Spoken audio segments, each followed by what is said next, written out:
우리 4월 셋째 주일에 우리에게 주신 하나님의 말씀은요, 생명의 삶 4월 21일자 말씀입니다. 생명의 삶 4월 21일자 말씀, 에스겔 43장 1절에서 12절까지의 말씀입니다. 구약성경 에스겔 43장 1절에서 12절까지 말씀입니다. 저와 여러분이 한 절씩 교독하시겠습니다. 그 후에 그가 나를 데리고 문에 이르니 곧 동쪽을 향한 문이라.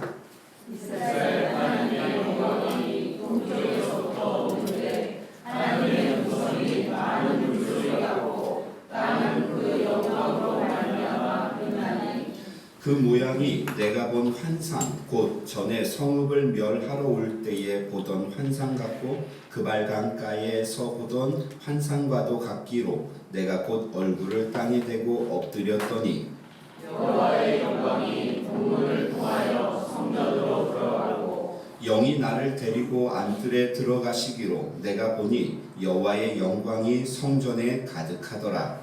성전에서 내게 한 말을 내가 듣고 있을 때에 어떤 사람이 내 곁에 서 있더라.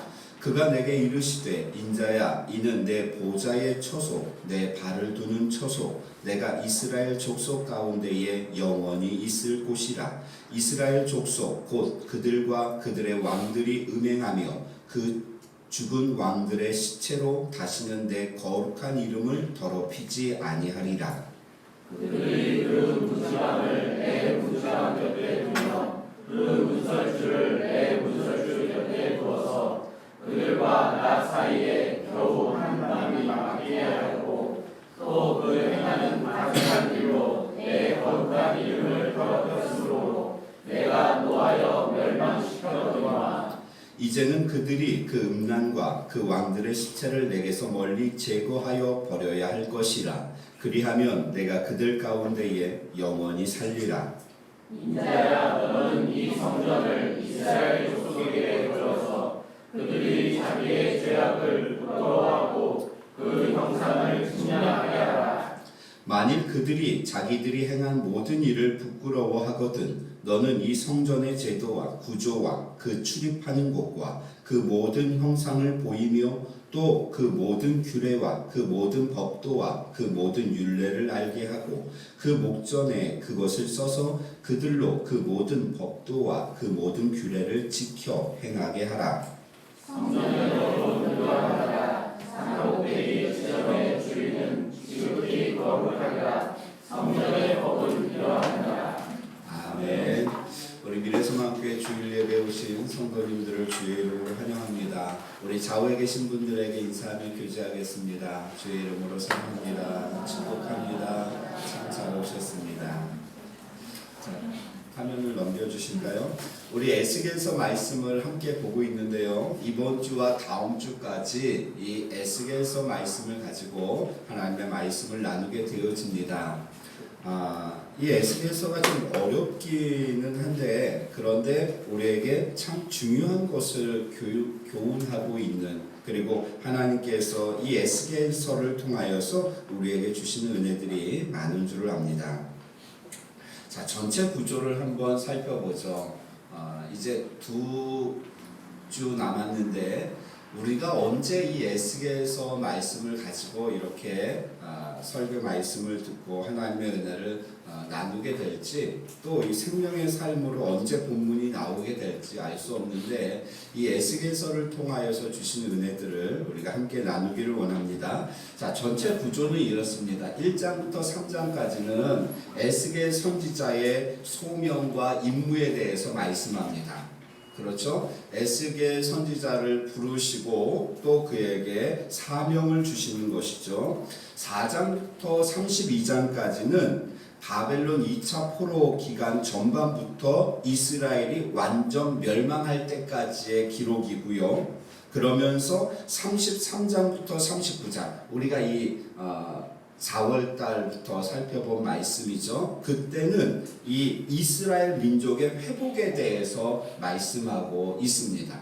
그러면서 오늘 본문이 포함되어져 있는 40장에서 48장은 이제 새 성전의 모양, 새 성전의 영광, 그리고 새 성전에서 드려지는 예배, 그리고 거룩한 새 땅의 회복과 분배에 대한 말씀을 하고 있습니다.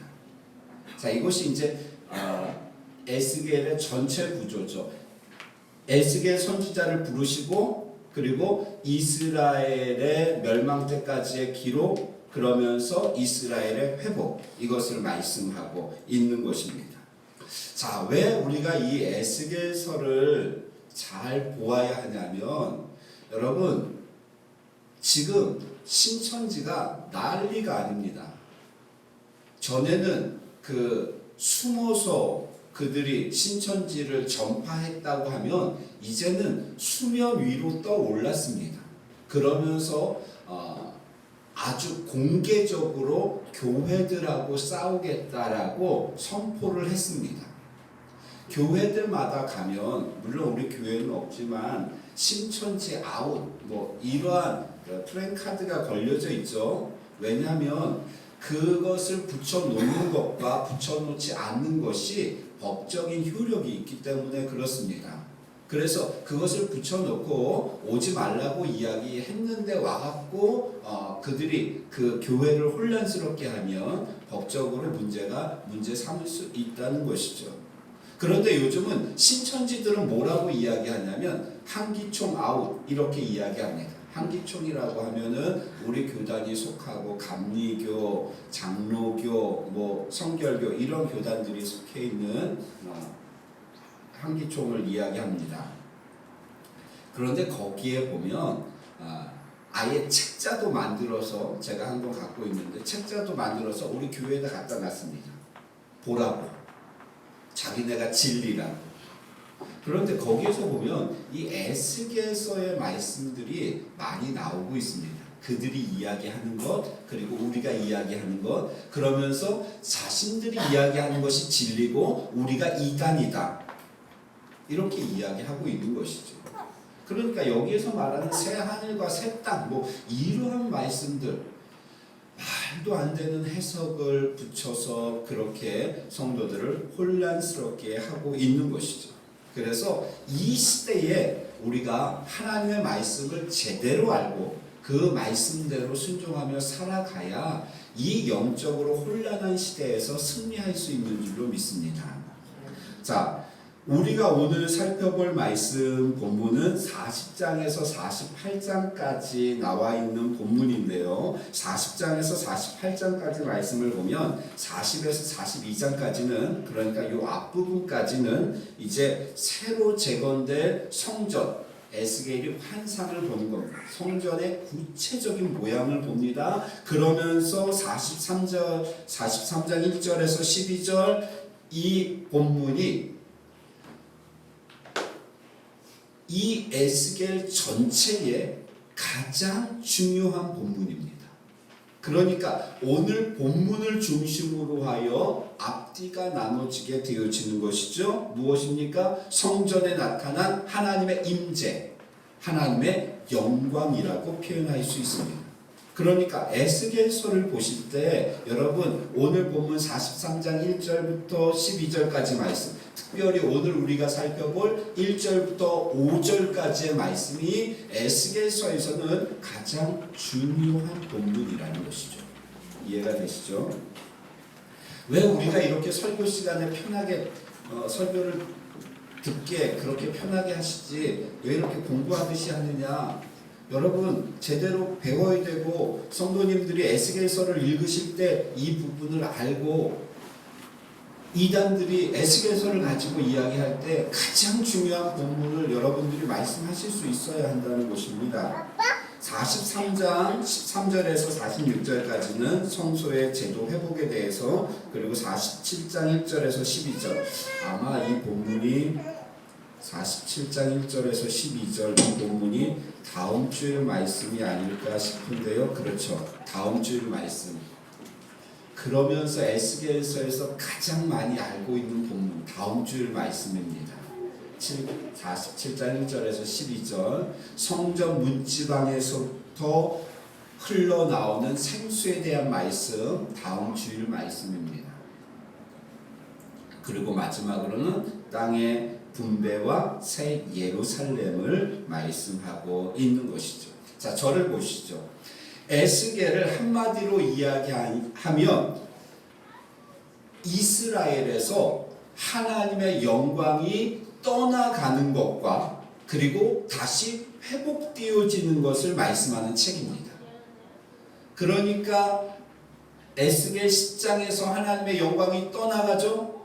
그리고 오늘 43장 1절부터 15절 1절부터 5절까지 말씀 속에서 하나님의 영광이 회복되어집니다. 자, 이 두 가지를 중심으로 해서 에스겔서가 기록되어지고 있는 것이죠. 이해가 되시나요? 그러니까 하나님의 영광이 떠나가고 하나님의 영광이 다시 회복되어져서 돌아오는 것, 이것이 에스겔서 전체의 주제입니다. 그러니까 성도님들이 에스겔서를 읽으실 때 여러 가지 어려운 부분들이 있으시지만 두 가지를 기억하셔야 됩니다. 하나님의 영광이 떠나갔다, 그리고 회복되어질 때는 하나님의 영광이 다시 임하셨다라는 것이죠. 자, 오늘 본문 1절부터 5절은 이제 새 성전에, 에스겔이 본 새 성전에서 하나님의 영광이 다시 임하시는 것을 보여주고 있습니다. 저를 보시죠. 눈을 크게 뜨시고, 여러분 설교가 놀라운 것은 설교가 시작되면서 졸았다가 설교가 끝나면 기가 막히게 깨시는 분들이 있습니다. 여러분 영적으로 굉장히 심각한 병에 걸리셨다라고 생각하시면 됩니다. 눈을 크게 뜨셔야 됩니다. 사단이 여러분 말씀을 듣지 못하도록 우리를 막고 있는 겁니다.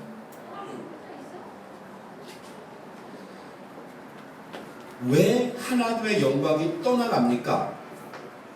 그 이유는 이스라엘의 죄악 때문입니다. 심지어는 하나님을 예배할 이 성전에서 하나님을 예배하지 않고 우상을 섬기는 그러한 죄악을 범하였다는 것이죠.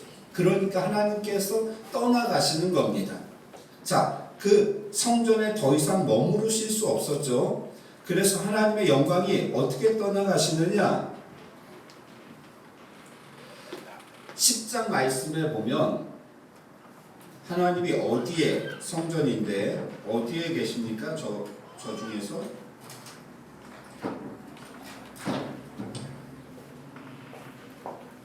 하나님이 어디에 계시죠? 이곳이 성전이죠. 지성전, 여기에 계시죠. 하나님이 임재하시는. 그래서 여기에는 이 지성소 안에는 아무나 들어갈 수가 없습니다. 누구만? 대제사장. 1년에 몇 번 들어가죠? 주집사 1년에 몇 번 들어갑니까? 예, 한 번 들어가. 잘하시잖아요. 1년에 한 번. 며칠?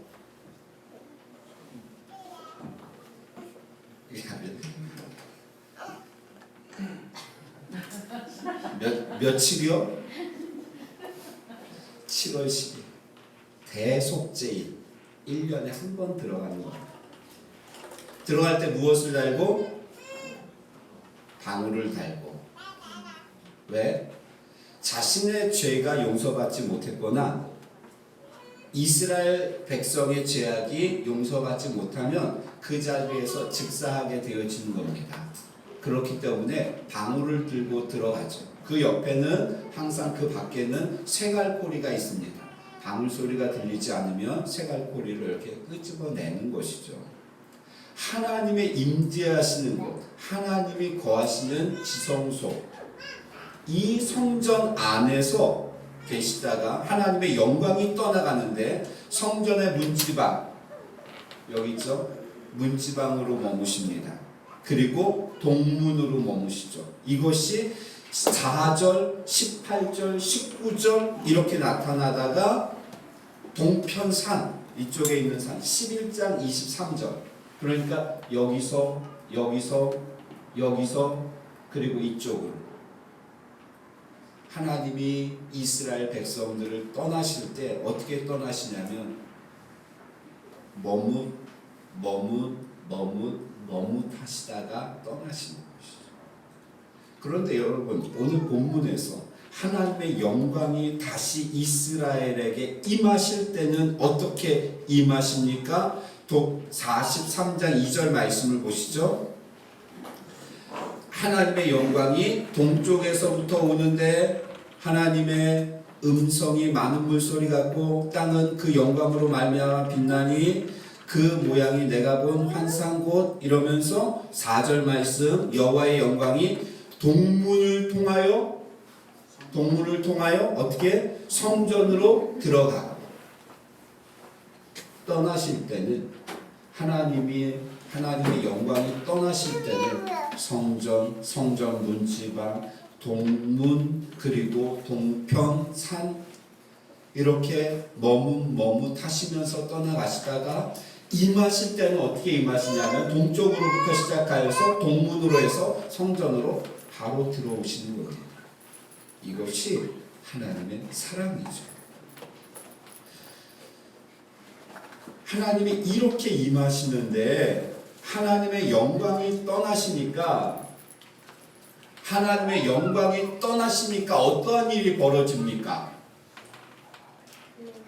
하나님의 영광이 떠나시니까 이스라엘이 멸망하게 되어집니다. 성전이 파괴되어집니다. 지금 하나님이 돌아오시는 이 시기는 언제냐면 하나님의 영광이 떠나기 19년 후 그리고 4년 후에 하나님의 영광이 떠나고 나서 4년 후에 성전이 파괴되어집니다. 성전이 파괴되어진 13년 후 하나님의 영광이 돌아오시는 것이죠. 이것은 이스라엘과 하나님의 관계가 다시금 회복되었음을 말씀하고 있는 것입니다. 여기서 중요한 것이요.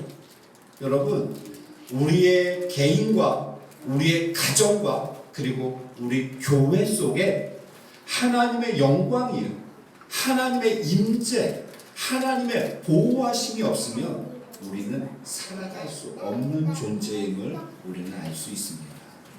하나님이 나를 보호하시고 우리 가정을 지키시고 우리 교회를 세우시기에 우리가 지금 이 자리에 있을 수 있다는 것이죠. 아멘입니까? 하나님의 영광이 이만큼 중요한 것입니다. 하나님의 영광이 떠나가시니까 이스라엘은 바벨론에게 멸망당하고 포로로 잡혀가는 그런 안타까운 일을 범하게 되어지는 것이죠.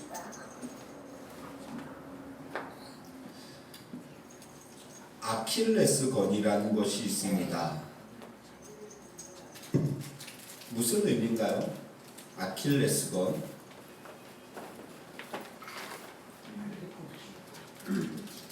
우리 영문학과 나오시는 아킬레스건. 아, 그렇죠. 치명적인 약점. 제일 약점. 그러면 그 영문학과 나오신 분은 그 치명적인 아킬레스건이 뭡니까? 영문학과를 나왔는데 영어를 못한다.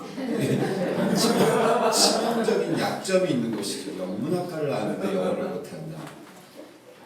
여러분, 누구에게나 이런 치명적인 약점이 있죠. 그게 왜 아킬레스건입니까? 인체 중에서 아킬레스건이 어디죠? 예, 발 뒤꿈치 힘줄이 아킬레스건이죠.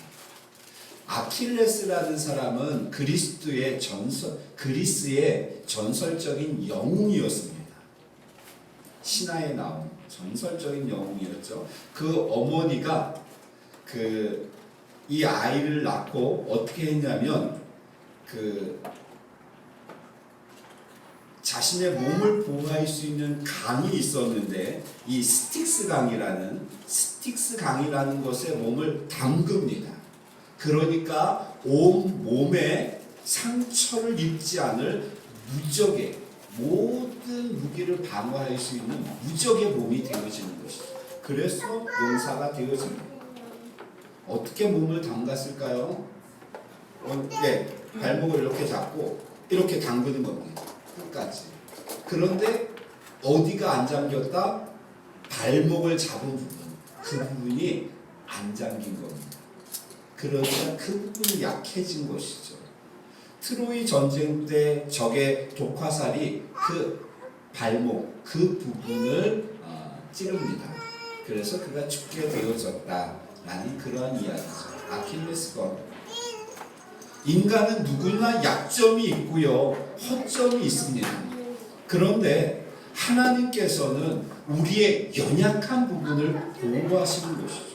아멘입니까? 하나님께서 우리를 보호하실 때 아무리 약한 부분일지라도 하나님의 보호하심으로 우리가 강해질 수 있는 줄 압니다. 하나님의 영광이 우리 가운데 있고 하나님의 인자하심과 하나님의 은혜가 우리를 지키신다면 우리는 이 세상에서 강하게 살 수 있는 것이죠.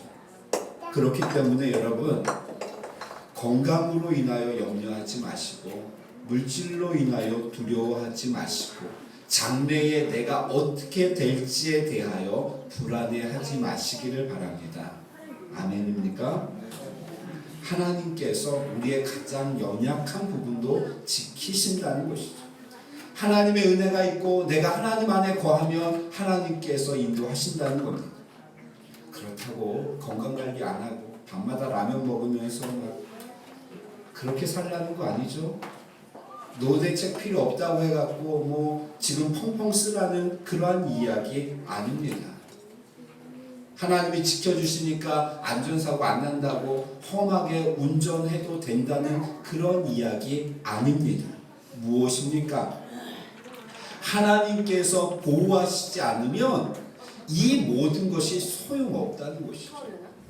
내가 아무리 건강을 위해서 좋은 것을 챙겨 먹어도, 내가 아무리 미래를 위해서 돈을 많이 쌓아 놓아도, 여러분, 내가 아무리 안전하게 내 자신을 보호하려고 하고 우리 가정을 지키려고 하여도 하나님의 임재하심과 하나님의 도우심과 하나님의 보호하심이 없으면 그 모든 것이 소용없다는 것입니다.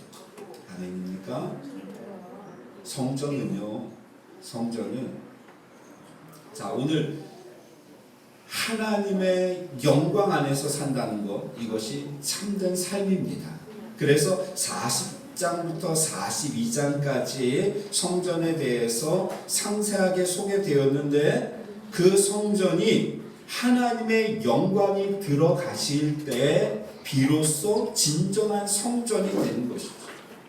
그래서 5절 말씀에 보니까 하나님의 영광이 성전에 가득하였다라고 말씀하고 있는 것입니다. 이해가 되시죠? 성전을 멋있게 지었습니다. 그런데 그곳에 하나님의 임재하심이 없다면 성전이 될 수 없는 것이죠. 자, 구약의 성전의 개념은 이렇습니다. 이것이 신약으로 넘어옵니다. 신약으로 넘어와서 신약의 성전의 개념은 이렇습니다. 성경을 찾아봐야죠. 고린도전서 3장 16절. 요한복음 3장 16절도 중요한데요. 여러분, 고린도전서 3장 16절도 중요합니다.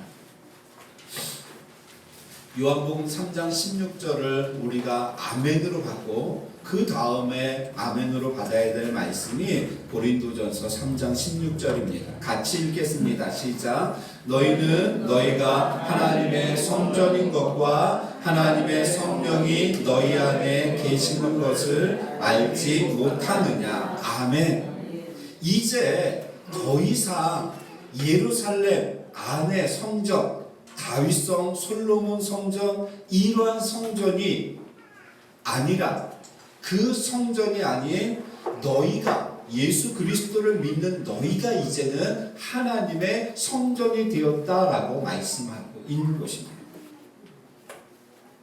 제가 이 부분을 설명할 때 항상 에어포스 1을 설명하죠. 영화에서 여러분, 미국의 대통령은 참 대단하죠. 전투기도 몰고요, 외계인도 무찌르고, 그리고 죽지를 않습니다. 항상 살아나고. 에어포스 1이라는 그 영화를 제가 감명 있게 재밌게 봤는데 거기에서 맨 마지막에 이런 장면이 나옵니다. 그 적의 그 비행기를 다 혼자서, 대통령 혼자서 침몰시키고, 그리고 어디로 타냐면 군용 헬기에 탑니다.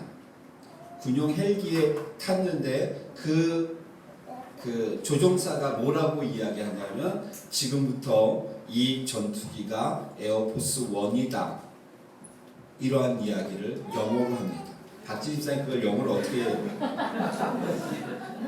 치명적인 약점을 제가 또 건드렸죠. 왜 그렇습니까? 에어포스 1은 대단한 비행기입니다. 그런데 그 작은 전투기가 에어포스 1이 되었다? 왜요? 지금 그 안에 누가 있다? 대통령이 타고 있다. 미 합중국 대통령이 타고 있다. 그래서 이 비행기는 에어포스 1이다. 마찬가지입니다.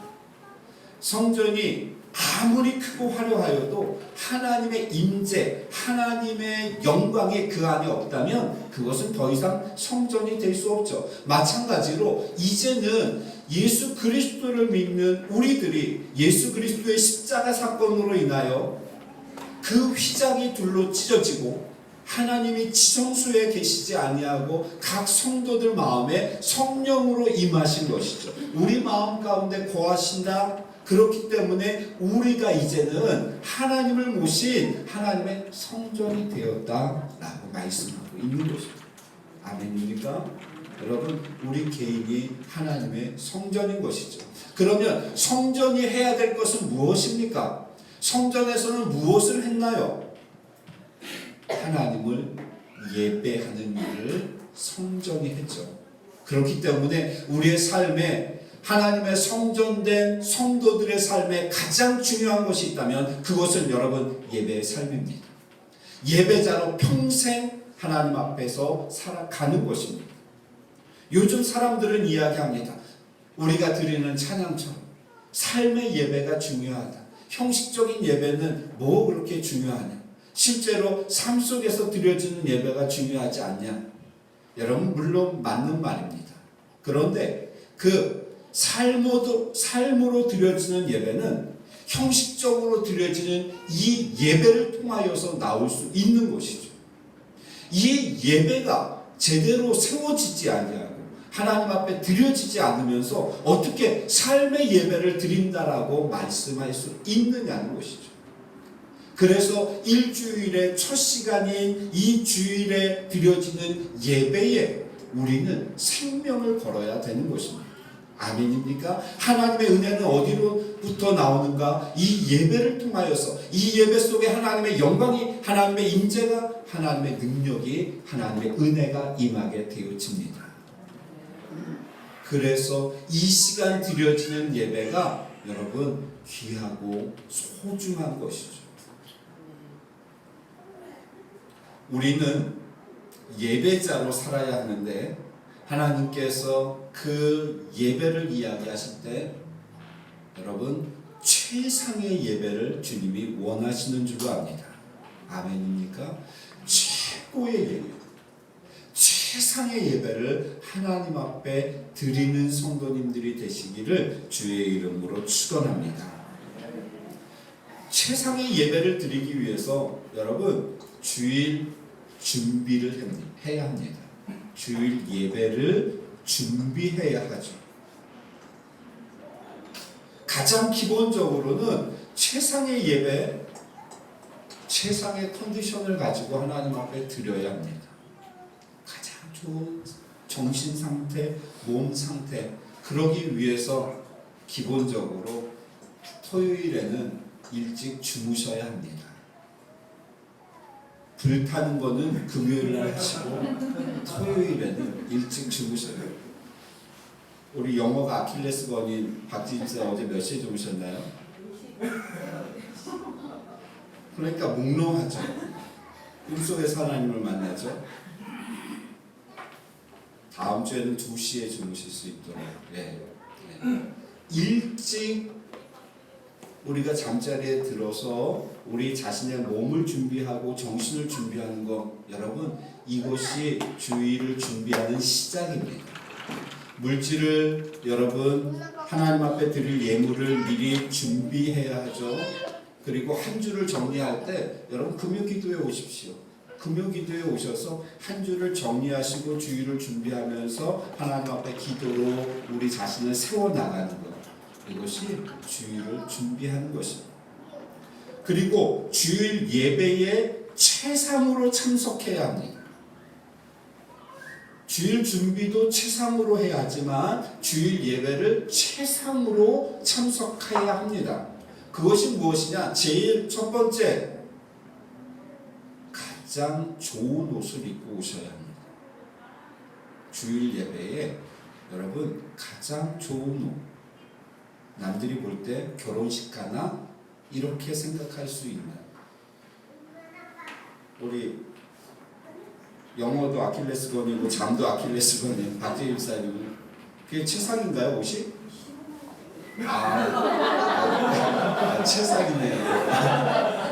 남들이 볼 때는 등산가나 이렇게 보일지 모르지만 여러분, 저렇게 하나님 앞에 나와서 예배 드리셔야 합니다. 최상이네요. 비싼 옷이 최상이 아니라 단정하고 그 예배에 맞는, 예배 격식에 맞는 단정한 그러한 것, 깨끗한 것. 저분은 시장 가나 보다, 이렇게 생각하지 않을 최상의 옷을 입고 하나님 앞에 나와서 예배해야 하죠. 예배 시간에 늦어서는 안 됩니다. 여러분, 예배에 방해되는 것은 제거해야 합니다.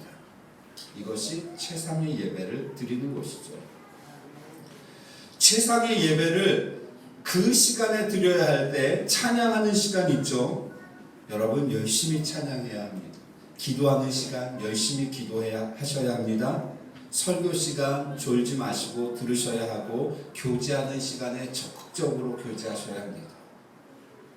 그래서 저는 우리가 찬양도 열심히 하고 기도도 열심히 하고 설교도 열심히 듣는데, 예배 시간에 이제 교제가 부족한데 그 교제는 뭐 올라가서 식사하면서 하면 되고요. 제가 제주도에 청빙 설교를 갔을 때 그 교회는 이렇게 했습니다. 제주도 한번 예배 드렸는데, 온 성도들이 그 광고 시간에 이렇게 우리 인사합시다 그러면 우리는 대충 옆에 있는 사람 알고 오셨어요? 뭐 이렇게 인사하잖아요. 근데 거기는 온 성도들이 일어납니다. 그러면서 돌아다닙니다. 정신없이 막 돌아다니면서 서로 인사하고 뭐 동성끼리는 포옹하고. 우리도 좀 해보려고 그러는데 개척 초기에는 사람이 너무 없어서 못했고요. 지금은 너무 민망해서 못하고요. 여러분, 그렇게 좋습니다. 그렇게 하든 어떻게 하든 우리가 마음으로 최상으로 교제하고 예배에 참석해야 된다는 것이죠. 마음을 집중하고 여러분 졸지 말아야 합니다. 말씀을 기억하고 실천하고 여러분 말씀으로 교제하셔야 합니다. 한 주간의 첫 시간이고요. 우리의 한 주의 가장 중요한 시간입니다. 이 시간에 여러분 하나님의 은혜를 받아야 합니다. 하나님의 임재와 하나님의 영광 가운데로 우리가 깊숙이 들어가야 합니다. 하나님이 새 힘을 주시고 은혜와 능력을 주실 줄로 믿습니다. 아멘입니까? 자, 그러면 마지막으로 제가 야심차게 준비한 말씀, 영광이 무엇인가 하는 것입니다. 영광이 무엇인가? 무엇이 영광이죠? 영어로는 뭡니까? 영광이? 예? 글로리. 너무 영문학 어렵게 표현하셨는데 글로리요. 영광이라는 것이 무엇입니까? 히브리어로는 카보드입니다. 카보드. 히브리어로 카보드. 이 카보드의 어원은 카바드에서 왔는데, 자, 카바드가 무엇인가 하는 것을 우리가 보아야 합니다. 그래야 이 영광이 무엇인지에 대해서 알 수 있습니다. 이 카바드는 첫 번째, 실제적인 의미, 간입니다. 이 영광이라는 단어는 어디에서 왔냐면 간에서 왔습니다. 간. 어디에 있는 겁니까? 우리 몸에 있는 장기, 간. 이것이 영광입니다. 왜냐하면 이 간이 왜 영광이라는 단어냐면, 이 두 번째 의미, 그 추상적인 개념으로 이 카바드는 무겁다라는 뜻입니다. 그러니까 왜 이 카바드가 간인지 아시겠죠? 왜 그렇죠? 우리의 장기 중에 가장 무거운 게 뭡니까? 간입니다. 간. 김정수 몇 킬로 나가시죠? 63이요? 간은 몇 킬로 정도?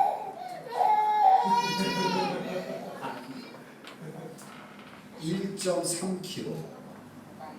그러니까 우리 몸무게의 2% 정도가 간의 무게입니다. 그러니까 간이 무거운 것이죠. 간이 무겁다. 이 무겁다라는 개념으로 성경에서 어떻게 나오냐면 중하게 여기다, 중요하게 여기다 이런 의미가 있습니다. 또 하나 존중하다 이런 의미가 있습니다.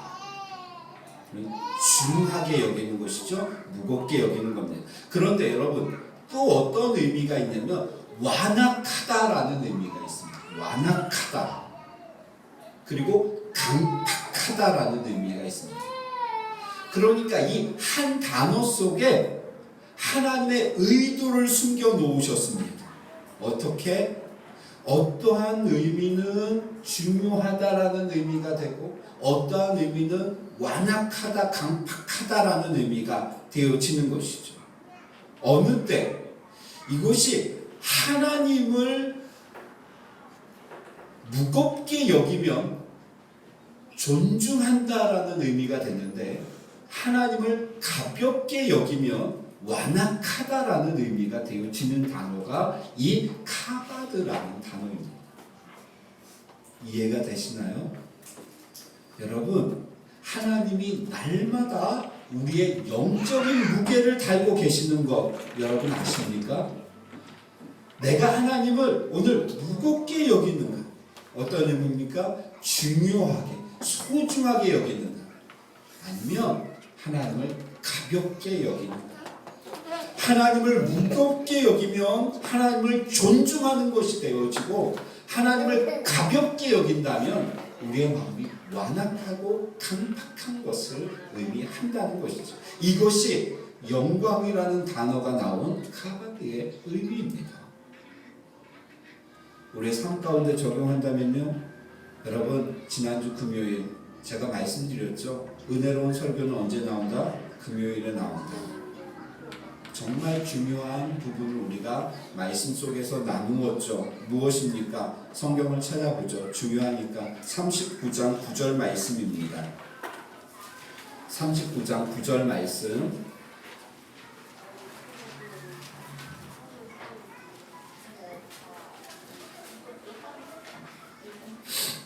자, 어떤 상황이냐면 이스라엘 백성들이 마국과의 전쟁에서 승리한 겁니다. 하나님이 승리케 하신 것이죠. 그랬더니 그들 시체를 태우는데 7개월이 걸리고 무기를 태우는데 7년이 걸린 겁니다. 그 내용을 이야기하는 거죠. 9절 말씀 같이 읽겠습니다. 시작. 이스라엘 성읍들에 거주하는 자가 나와서 그들의 무기를 태워서 사르되 큰 방패와 작은 방패와 활과 화살과 몽둥이와 창을 가지고 7해 동안 불태우니라. 아멘. 지난 금요일에 들었던 이 말씀이요, 저는 마음에 새기고 제 카톡 프로필 거기에도 이렇게 적어놨습니다. 전쟁에서 무기를 탈취했다는 것은 대단한 성과를 거둔 것입니다. 그 무기를 가지고 이제 무엇을 할 수 있다? 다시 전쟁을 할 수 있다는 것이죠. 그런데 7년을 태울 수 있는 이 방패, 활, 칼 이런 것을 이스라엘 백성들은 무기로 사용하지 않고 무엇으로 사용했다? 땔감으로 사용했다는 겁니다. 왜요? 이스라엘을 보호하는 것은 무기가 아니라 하나님이시기 때문에 그렇습니다. 그들에게는 그 무기가 필요하지 아니하고 그 무기를 가지고 전쟁을 하는 것이 아니라 전쟁은 하나님께서 하시고 그 무기는 무엇을 사용하냐? 삶의 도구로 사용한다는 것이죠. 오늘날 우리의 삶 가운데 물질이라는 세상이 우리에게 무기를 들이대는 돈이라는 무기가 있습니다. 우리가 가지고 있는 그 돈이요, 그것이 나를 보호하고 내 미래를 보호하는 무기가 아닌 우리의 삶의 도구로 사용해야 된다라는 말씀이죠. 아멘입니까? 여러분, 이 자본주의 사회를 살면서 이 부분은 자본주의 사회의 사상과 충돌되어지는 말씀입니다. 충돌되어집니다. 사람들은 돈을 가지고 무기를 삼아서 나를 보호하고 다른 사람을 짓누르는 데 사용하는데 그것을 우리가 그저 삶의 도구로 사용하고 나를 보호하고 나를 지키는 것은 하나님이심을 믿으면서 살아간다는 것, 이것은 믿음의 용기이며 신앙의 결단이라는 것이죠. 세상에서 세상을 무겁게 여기는가 아니면 하나님을 무겁게 여기는가 하는 차이가 바로 여기에서 나는 겁니다. 하나님을 무겁게 여긴다면 세상의 무기들이 더 이상 나를 위협할 수 없음을 우리가 알고 그 하나님을 소중히 가치 있게 하나님을 중히 여기며 섬기는 자로 살아가야 한다는 것이죠. 이 단어 속에서 이제 영적인 개념으로 영광이라는 단어가 나오게 되어집니다. 카보드, 영광이라는 단어. 하나님의 영광이라는 것은 무엇입니까? 하나님의 임재하시는 것이고 하나님의 능력입니다. 하나님의 아름다우심이고 하나님의 은혜 주심입니다. 우리가 하나님의 영광을 찬양한다는 것은 그 하나님의 놀라운 역사를 기뻐하고 지난 한 주 동안 하나님께서 주신 은혜들에 감사하는 것입니다. 우리가 하나님의 영광을 위하여 산다는 것은 세상을 살면서 세상보다 하나님을 무겁게 여기는 것입니다. 하나님을 중하게 여기는 것이죠. 여러분, 우리의 삶 가운데 날마다 우리의 영적인 무게를 달아보시기를 바랍니다. 하나님이 더 무거운가? 아니면 세상이 더 무거운가? 나는 하나님을 더 중히 여기는가? 아니면 내 자신과 세상을 더 중히 여기는가? 우리 자신의 영적인 무게를 달아보아서 우리가 하나님의 영광을 위하여 산다고 할 때 하나님을 중히 여기는 이번 한 주 동안의 삶 속에서도 매일매일 순간순간 시간마다 여러분 영적인 저울을 여러분 옆에 두시고 하나님인가 세상인가, 하나님을 내가 더 귀히 여기고 중히 여기는가, 아니면 세상의 무게를 더 두고 있는가, 우리 자신을 돌아보아서 하나님 앞에 영광 돌리는 삶을 사시는 우리 미래소망교회 성도님들 되시기를 주의 이름으로 축원합니다. 기도하겠습니다.